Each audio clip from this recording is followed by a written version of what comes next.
Are you down for this? If you're in the mood, we can take it to the moon. Just like a movie scene, table for two. No need to be fed. Jadi sekarang kita masuk ke laporan keuangannya teman-teman. Yang pertama itu ada income statement, yaitu laporan laba rugi. Jadi cara membuatnya adalah yang pertama kita harus mencatat income atau pendapatan terlebih dahulu.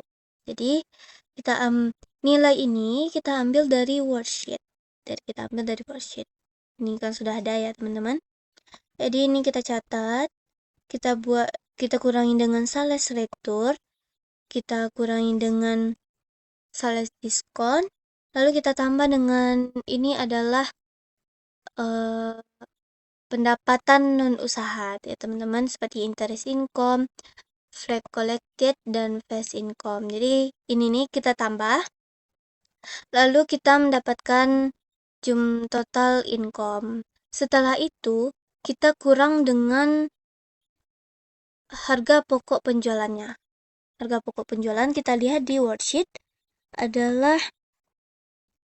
149.100 juta. Jadi kita lihat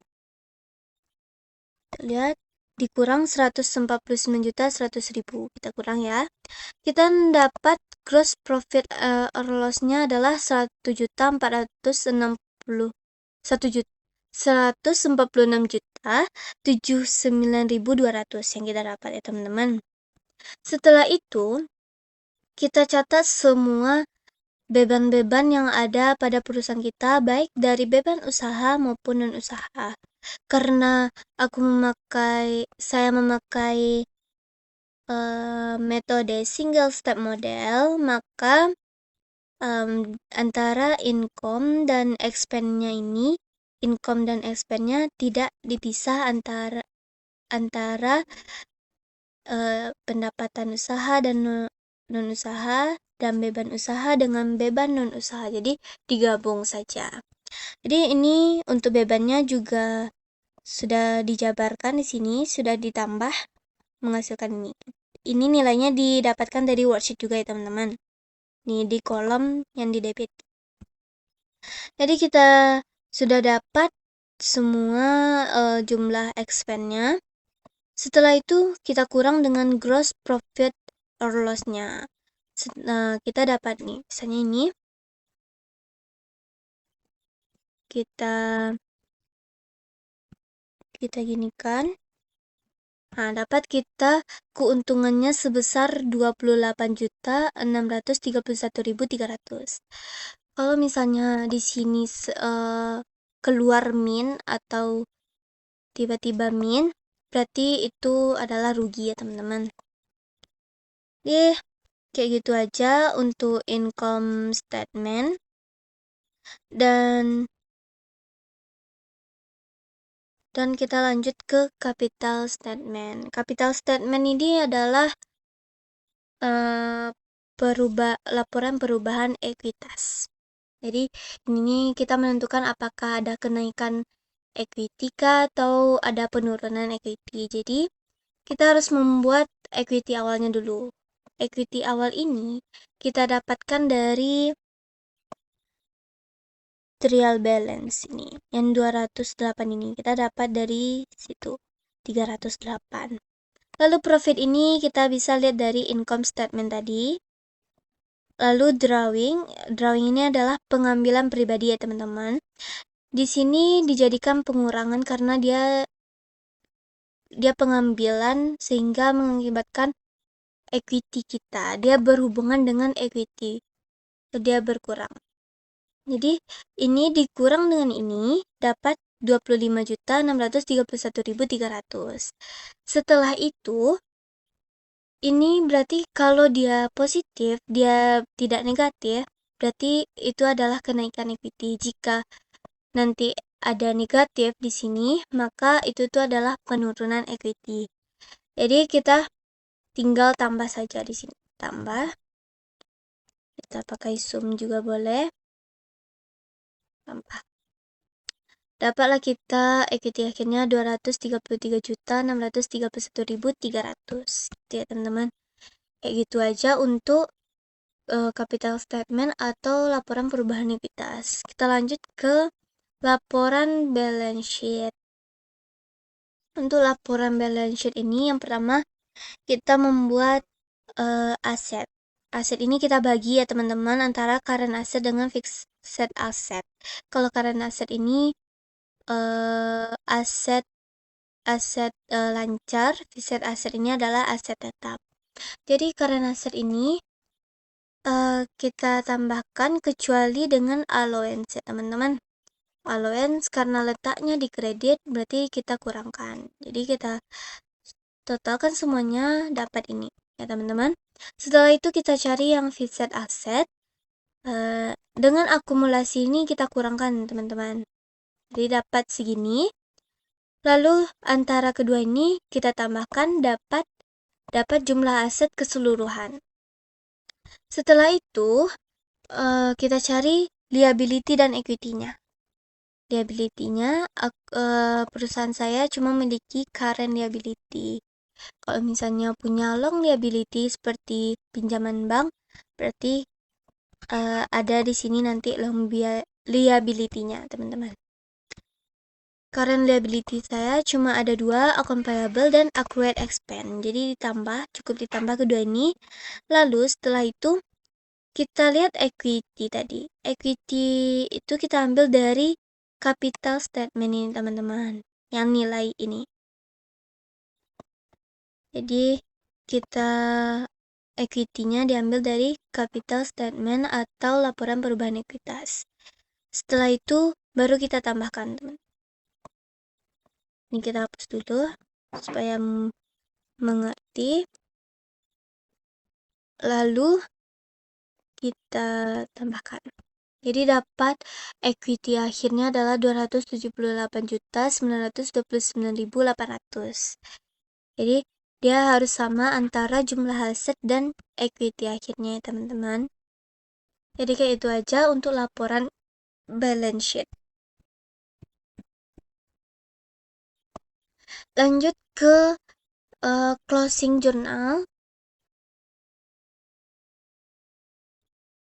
Closing journal ini akun-akun yang kita tutup. Closing journal kan adalah jurnal penutup ya teman-teman. Nah jadi untuk akun yang kita tutup itu ada 5 di sini teman-teman. Yang pertama itu tuh adalah income atau pendapatan, yang kedua adalah beban-beban, yang ketiga adalah harga pokok penjualan, yang keempat adalah drawing atau pengambilan pribadi tadi, yang kelima adalah equity. Jadi kita ingin menutup yang 5 itu teman-teman. Ini karena income itu kan saldo normalnya kan di kredit. Karena kita ingin menutup atau ingin menghilangkan, berarti kita letakkan dia di sebelah debit. Lalu untuk sales diskon dan sales return ini kan saldo normalnya kan di debit. Karena kita ingin menghapuskan atau menutupkan, berarti saldonya di kredit kita pindahkan teman-teman. Jadi ini antara ini hasil dari ini kita kurangkan dengan ini. Misalnya ini teman-teman ya. Kita jumlahkan antara ini teman-teman. Coba ya. Terus lalu kita jumlahkan juga yang ini. Yang dua ini aja ya teman-teman. Karena kita ingin mencari nilai income summary-nya berapa. Jadi tinggal kita kurang teman-teman antara ini dengan ini. Dapatlah 295.179.200. Jadi untuk income summary-nya adalah senilai dari pengurangan yang ini dikurang dengan yang dua ini ya teman-teman. Kayak gitu caranya ya teman-teman. Lalu untuk yang kedua, untuk yang beban-beban, ini nilainya bisa dilihat dari laporan ya teman-teman, atau bisa lihat dari worksheet. Dan ini untuk beban-bebannya teman-teman bisa kita lihat di income statement nih. Kita salin aja ini teman-teman. Untuk jumlahnya pun sama, sudah ada di income statement. Jadi kita tinggal membalikkan saja. Ini beban ini saldo normalnya kan di debit ya teman-teman, karena kita ingin menutup, kita pindahkan dia ke kredit teman. Setelah itu C yang 003 ini adalah kita ingin menutup harga pokok penjualan. Harga pokok penjualan ini saldo normalnya di debit. Sehingga karena kita menutup, kita taruh dia di sebelah kredit. Jadi sebesar 149.100.000. Jadi income summary-nya berarti letaknya di debit. Lanjut yang ketiga. Lanjut yang equity. Untuk equity, ini bukan equity, ini pengambilan pribadi ya teman-teman. Ini drawing pengambilan pribadi, karena dia drawing ini bersifat mengurangi equity ya teman-teman, karena dia pengambilan pribadi sehingga mengurangi equity. Ini equity kalau berkurang dia di sebelah debit, karena saldo normalnya adalah di sebelah debit. Karena saldo normalnya adalah di sebelah kredit. Jadi kalau untuk menguranginya dia adalah di sebelah debit. Jadi drawing pun gitu teman-teman. Kalau dia bertambah dia di sebelah debit, kalau dia berkurang dia di sebelah kredit. Jadi karena ini menutup, jadi kita balikkan letaknya teman-teman. Jadi untuk C005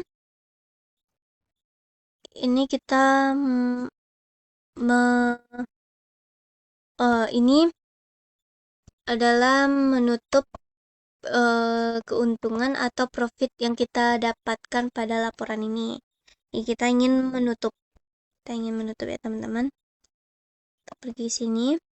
Kalau misalnya kita mendapatkan keuntungan, maka itu akan menambahkan equity kita. Jadi equity kan bertambahnya di kredit. Jadi kita buat di sebelah kredit dan income summary-nya di sebelah debit. Jika misalnya terjadi kerugian, maka dia akan mengurangi equity. Jadi equity-nya kita letakkan di sebelah debit, income summary-nya kita letakkan di sebelah kredit. Jadi kayak gitu ya teman-teman. Setelah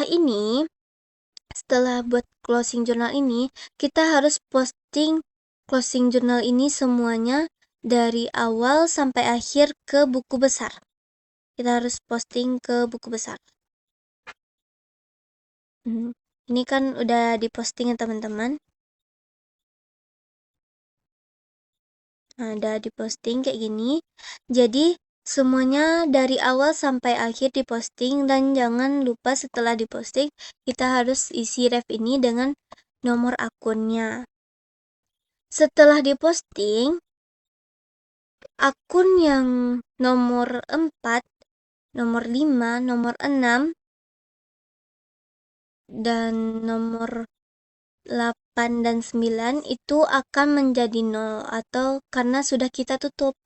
Otomatis kita saat mempost closing trial balance atau trial balance setelah penutupan itu, saldo yang tersisa hanyalah dari akun nomor 1 ke akun nomor 3 teman-teman.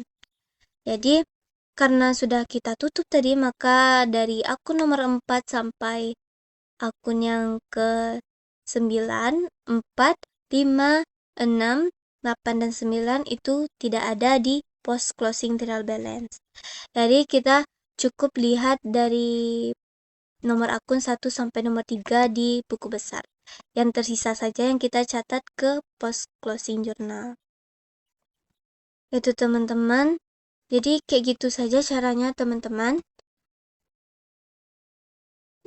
Kan di post closing ini tidak ada akun yang nomor 4 sampai nomor 9. Jadi kita pada periode berikutnya kita cukup melakukan jurnal pembalik saja untuk membalikkan akun-akun yang telah kita tutup sebelumnya, yang kita telah tutup di sini ya teman-teman. Jadi kayak gitu aja teman-teman caranya. Sekian yang dapat saya sampaikan atau saya jelaskan. Kalau ada kesalahan mohon dimaafkan, dan jika ada yang salah mohon dimaafkan, dan